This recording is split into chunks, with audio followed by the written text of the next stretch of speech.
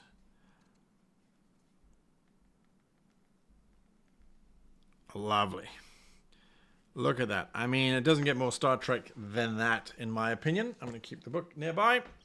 So, the Class M planet is Godel Eri 4, the 4th planet in the system, whereas the Class E planet that has the prisoner on it is Gamma Onbuck. Gamma Onbuck. So, I like that. So, there you are. Right. So lots of debate going on. 25 officers, 165 enlisted, says Alistair Cameron. Those are good numbers too. Our unique environment would reduce the space. Absolutely. Absolutely. So I'm going to say probably let's go with around about, let's say 20 terrestrial officers and 5 aquatic. We don't yet know what the, so 20 terrestrial, 5 aquatic. This is officers, right? And then we've got 165 enlisted. So let's go with 125 terrestrial, and this is enlisted. Okay, and 45 aquatic. I don't know where those numbers came from, but that's the complement of the Norway. So this is crew of Norway. Right. Are we ready? We've got 6 minutes. We've got 6 minutes.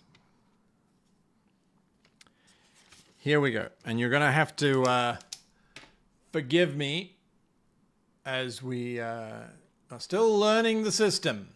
We are still learning the system.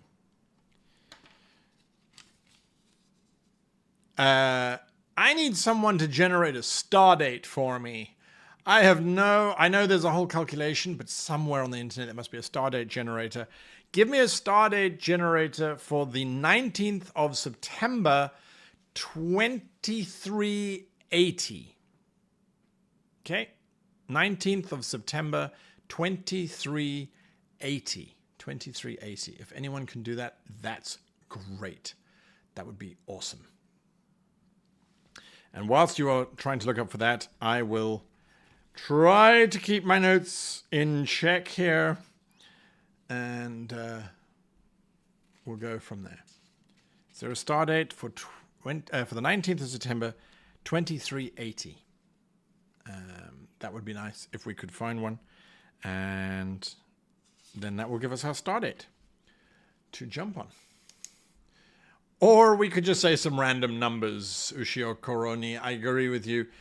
We certainly could do that. But I feel like this this ship deserves perhaps as close as we can get to actual star date. And then that will help us, because once we've got the star date, of course, the easiest thing thereafter is to just say everything is Captain's Log Supplemental. So, Vera Eldrin. Okay, well, this is actually not Vera's log. It would be the Ambassador's log. Oh, I got 2 different star dates. Zethri and Ben Canal. Both give me 2 different star dates. In this instance, I'm going to go with Zethri star date. I think 4309. Oh, no, hang on a moment. Nagaraja's just come up with another one. Yeah, Bobo the Otter just ran across the keyboard. Down, Bobo, down. You'll get your clam later. So we've got 3 conflicting star dates. That's absolutely fine. I think what that just proves is that there is no actual real thing out there. When in doubt, roll the dice and pick. Yep, I'm going to do exactly that. We've got 3 of them. It's also time dependent, says Alistair Cameron. You're absolutely correct. But you know what? Okay, that solved it. We're going with stardate 430919.3. Okay. And I'm just going to look at Boran Vremik's write-up. He's physically quite strong, but he's also fairly aged. We said his career length was long. Don't know why we didn't put that in there. He seeks to find logic. Time is sort of wibbly-wobbly stuff. Absolutely. That's a Thursday, says Al Robinson. Okay, fair enough. Here we go. Right. Straight faces as we get ready.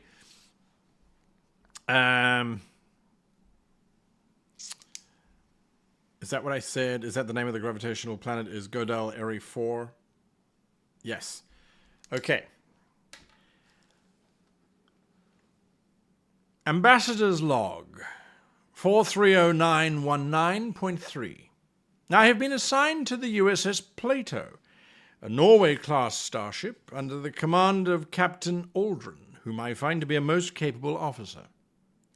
Whilst we are experimenting with new holographic technology to help us combat the Borg, we have been sidetracked, for an unusual occurrence has been detected in the Gamma Unbook system. Unusually powerful gravimetric rays have been detected emanating from the Gamma Unbook star, a pulsar, and these gravitational waves have affected the nearby star systems. A request for assistance has been lodged with the Federation, and given the Plato's proximity to Gamma Unbook, we have been dispatched to investigate. I can only hope that this does not detract us for too long from our most important mission of resolving once and for all a true defense against the Borg. How was that? What did you think of that as an opening captain's log? I hope you liked it. I hope you did. And the way we're going to find out about that, yes or no? Was that what you were hoping for? Is that what you're hoping for? Did I even put the chat up? I'm going to start the poll again. Start the poll.